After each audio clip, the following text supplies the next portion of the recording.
Hello students, आज देखेंगे हम संख्या। संख्या के बारे में जानेंगे। आज क्या होता है संख्या। संख्या मीन्स क्या होता है? नंबर। ये है नंबर। नंबर मीन्स संख्या। तो इसमें इसके अंदर क्या क्या आता है उसके बारे में जानेंगे। जैसे प्राकृत संख्या होता है, पूर्ण संख्या होता है, पूर्णांक होता है और वास्तविक संख्या होता है, परिमेय संख्या होता है, अपरिमेय संख्या होता है। तो बच्चों इसके बारे में जानेंगे। ये बेसिक है पूरा, ये सभी क्लास में इसका उपयोग होता है। तो चलिए देखते हैं क्या होता है संख्या। संख्या जैसे 0 से लेकर 1 2 3 4 5 से लेकर सीधा कहां तक जितनी भी संख्या हो सकती है, हजार लाख जितने भी, तो वो संख्या कहलाती है। तो इस संख्या के अंतर्गत आने वाले कौन कौन से आते हैं? जैसे होता है प्राकृत संख्या। प्राकृत संख्या इसको अलग अलग भाग में बांटा गया है। प्राकृत संख्या को क्या बोला जाता है? Natural number.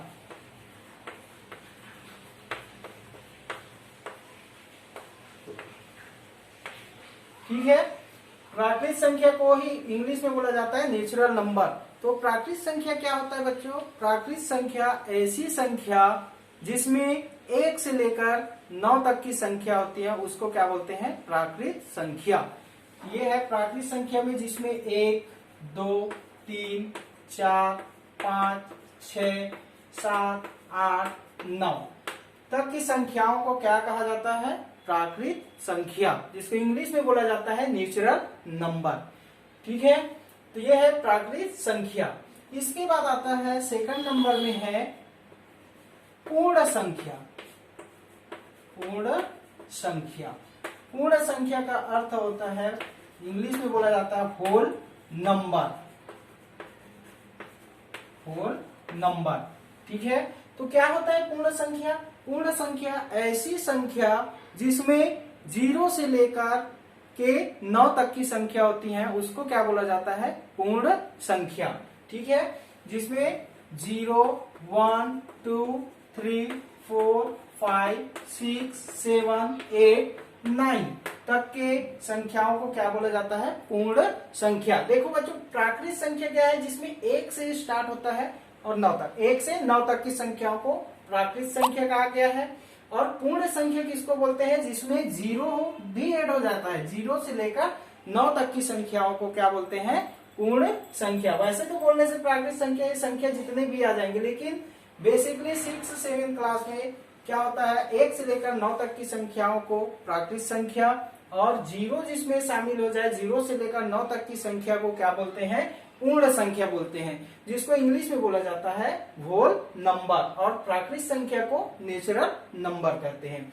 इसके बाद आता है तीसरे नंबर पे आता है पूर्णांक, जिसको बोला जाता है इंटीजर। इंटीजर। ठीक है, इंटीजर मीन्स होता है पूर्णांक। पूर्णांक में क्या होता है बच्चों? पूर्णांक में अब प्राकृत संख्या में 1 से लेकर 9 तक, पूर्ण संख्या में 0 से लेकर 9 तक की संख्या। उसके बाद अब आ गया पूर्णांक। पूर्णांक में जिसको इंग्लिश में बोला जाता है इंटीजर। इसमें क्या होता है? ऐसी संख्या जिसमें माइनस वाली संख्या भी होता है और प्लस वाला संख्या भी होता है और 0 भी होता है साथ में। तो इसको इस तरीके से समझ सकते हैं। क्या होता है? बीच में होता है 0, इधर निगेटिव वाला -1 -2 -3, इस तरीके से ये कहां तक जाएगा? माइनस इन्फिनिटी तक।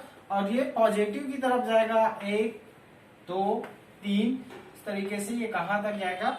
ये प्लस इन्फिनिटी की ओर ये बढ़ते जाएगा। एक तरफ प्लस वाले संख्या, दूसरी तरफ माइनस वाली संख्या, और बीच में क्या होता है? 0। राइट में प्लस और लेफ्ट में माइनस, और बीच में होता है 0। तो इसमें इसी को बोला गया है पूर्णांक, मतलब जिसमें प्लस वाली संख्या भी हो, माइनस वाली संख्या भी हो और 0 भी हो, तो वो कहलाता है बच्चों पूर्णांक, जिसको इंग्लिश में बोला जाता है इंटीजर। अब आता है चौथे नंबर पर परिमेय संख्या।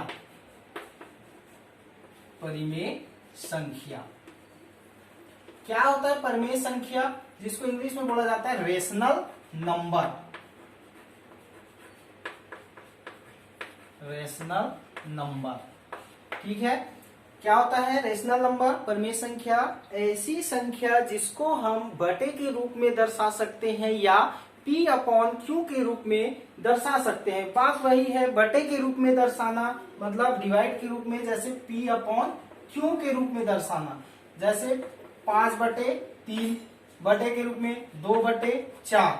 जहां पे Q का जो मान होगा, हर का मान होगा, वो 0 के बराबर नहीं होगा। अगर 0 के बराबर आता है तो बच्चों वो परिमेय संख्या नहीं कहा जाएगा, वो अपरिमेय संख्या हो जाएगा। क्योंकि परिमेय संख्या ये कहता है कि बटे के रूप में अगर है तभी वो परिमेय संख्या है, अगर बटे के रूप में नहीं है तो वो परिमेय संख्या नहीं है। जैसे कि देखो 5/3 है, ये परिमेय संख्या है क्योंकि P अपॉन Q के रूप में दर्शाएंगे और Q का मान जो होगा 0 के बराबर नहीं होना चाहिए। Q does not equal to 0, इसका मतलब Q का जो भी वैल्यू आएगा वो 0 के बराबर नहीं होना चाहिए। ऊपर वाले को अंश बोला जाता है, नीचे वाले को हर बोला जाता है। इसके बारे में भी अभी आगे चर्चा करेंगे। तो पहले परिमेय संख्या को देख लेते हैं। तो परिमेय संख्या क्या होता है, जिसको हम P अपॉन Q के रूप में लिखते हैं, या ऐसी संख्या जिसको P अपॉन Q के रूप में प्रदर्शित किया जाता है जहां पर Q का जो मान होता है वो 0 के बराबर नहीं होता है। ऐसी संख्याओं को क्या बोलते हैं, परिमेय संख्या। जैसे यहाँ पे बच्चों 2 है और नीचे में क्या हो जाता है 0 हो जाता है, ये परिमेय संख्या नहीं है, ये क्या है अपरिमेय संख्या है। ठीक है, तो ये हुआ परिमेय संख्या। परिमेय संख्या बहुत इंपॉर्टेंट है, ये सभी बेसिक है, इसके बारे में जानकारी प्राप्त होना बहुत आवश्यक है, क्योंकि ये अगर आपको पता नहीं रहेगा तो आगे गणित बनाना बहुत मुश्किल है। तो ये बेसिक चीज है। इसके बाद आते हैं परिमेय संख्या के बाद आता है अब हमारा परिमेय संख्या के बाद अपरिमेय संख्या।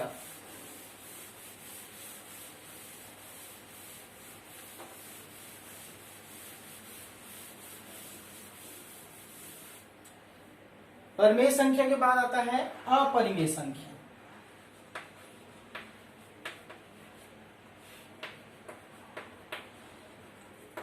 अपरिमेय संख्या, इरेशनल नंबर।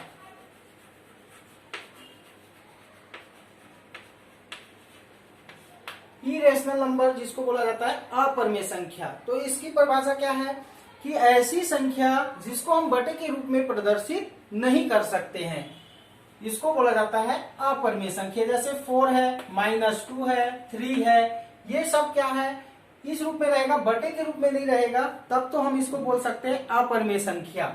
ठीक है, अब जो बटे के रूप में ना हो वो कहलाएगा अपरिमेय संख्या, सिंपल सी भाषा में। और परिमेय संख्या क्या है, जिसको हम बटे के रूप में प्रदर्शित कर सकते हैं। तो यहां तक समझ में आ गया होगा। इसके बाद आता है बच्चों, इसके बाद आता है रियल नंबर, जिसको बोला जाता है वास्तविक संख्या। लास्ट में होता है ये वास्तविक संख्या। वास्तविक संख्या, वास्तविक संख्या को इंग्लिश में बोला जाता है रियल नंबर। क्या होता है रियल नंबर, इसके बारे में जानेंगे। देखो लाइन से आ रहे हैं, पहले संख्या जाने। संख्या क्या होता है वो तो पता है, 1 2 3 4 5 6 से लेकर पूरा वो संख्या कहलाता है। उसके बाद संख्या को और बांटा गया है, जैसे प्राकृतिक संख्या, जिसको इंग्लिश में बोला जाता है नेचुरल नंबर, 1 से लेकर 9 तक की संख्या। उसके बाद आता है पूर्ण संख्या, जिसमें 0 से लेकर 9 तक की संख्या होता है। उसके बाद आता है पूर्णांक, जिसमें माइनस वाली संख्या भी होता है, प्लस वाला भी होता है और 0 भी होता है। ठीक है, उसके बाद आता है परिमेय संख्या। परिमेय संख्या क्या होता है, जिसको हम बटे के रूप में दर्शा सकते हैं, P अपॉन Q के रूप में, जहां पे Q का मान 0 के बराबर नहीं होना चाहिए। अगर 0 के बराबर होता है तो बच्चों उसको हम परिमेय संख्या नहीं कहेंगे, उसको हम बोलेंगे अपरिमेय संख्या। उसके बाद आया अपरिमेय संख्या, जिसको बटे के रूप में नहीं दर्शाया जाता।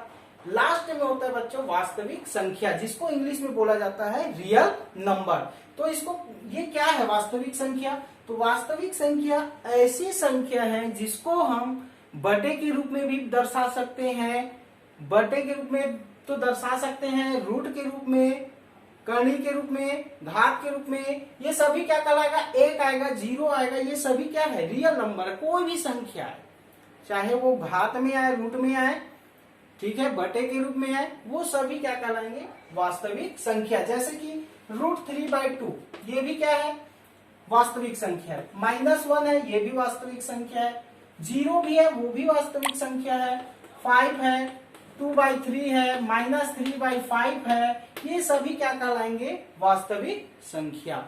तो आप लोग को समझ में आ गया होगा क्या है वास्तविक संख्या, परमेय संख्या, अपरमेय संख्या, प्राकृत संख्या, पूर्ण संख्या, इंटीजर, पूर्णांक, ये सभी बेसिक चीजें हैं, इसको जानना बहुत आवश्यक है।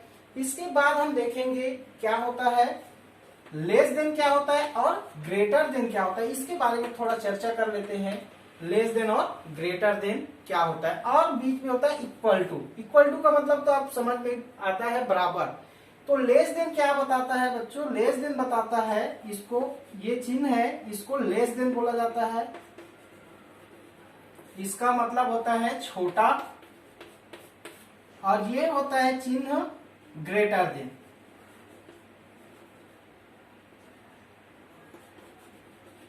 मतलब होता है बड़ा। ये छोटा है और ये बड़ा को बताता है। इसका एग्जांपल देखते हैं। 5 इज लेस देन 4, इसका मतलब क्या इसको पढ़ेंगे 5 छोटा है 4 से, नहीं, तो इसको हम ये ले लेंगे 5 इज लेस देन 6, 5 छोटा है 6 से। अब सही है, मतलब इसको हम ये देख सकते हैं जिधर का मुंह खुला है उधर का संख्या क्या होगा, बड़ा होगा। ठीक है, जैसे ये देखो 5 है, लेस देन है, छोटा बोलते हैं इसको, हिंदी में क्या बोलते हैं, छोटा, और इंग्लिश में less than. 5 is less than 6, मतलब 5 छोटा है 6 से, और यही ऐसा हो जाता 6 इज ग्रेटर देन 4, मतलब 6 बड़ा है किससे, 4 से। जिधर मुंह खुला है उधर का चिन्ह क्या होता है, उधर का संख्या क्या होता है, बड़ा होता है। और जिधर तो ये समझ में आ गया, 6 है, 6 इज ग्रेटर देन 4, मतलब 6 बड़ा है किससे, 4 से, तो ये सही है। अगर हम ऐसा बोल सकते हैं क्या, 5 इज लेस देन 4, 5 छोटा है 4 से, ऐसा तो हो ही नहीं सकता क्योंकि 5 तो 4 से बड़ा है। तो ये जो चिन्ह बताता है वो छोटा को बताता है। तो यहाँ पे अगर 7 आ जाए तो 5 इज लेस देन 7, मतलब 5 क्या है, छोटा है किससे, 7 से। तो ये समझ में आया, तो ये लेस देन कहलाएगा। जिधर का मुंह खुला है उधर का क्या होता है, बड़ा होता है। और 4 इज ग्रेटर देन 2, मतलब 4 बड़ा है किससे, 2 से। इस प्रकार से इसको पढ़ा जाता है। ये लेस देन है और ग्रेटर देन, समझ में आ गया होगा। ये बेसिक है संख्या से लेकर। और इक्वल टू का मतलब तो समझ में आता है, मतलब दोनों तरफ बराबर होना चाहिए, दोनों तरफ की संख्या। 5 है तो इधर भी क्या है, 5, तो बीच में क्या लग जाएगा, बराबर। 4 है तो ये भी कितना होना चाहिए, 4, तो इस तरीके से वो बराबर, इक्वल टू बोला जाता है इसको। और ये less than, greater than, equal to. आशा करता हूं ये सभी चीज आप लोग को समझ में आ गया होगा। मिलते हैं नेक्स्ट बार, धन्यवाद।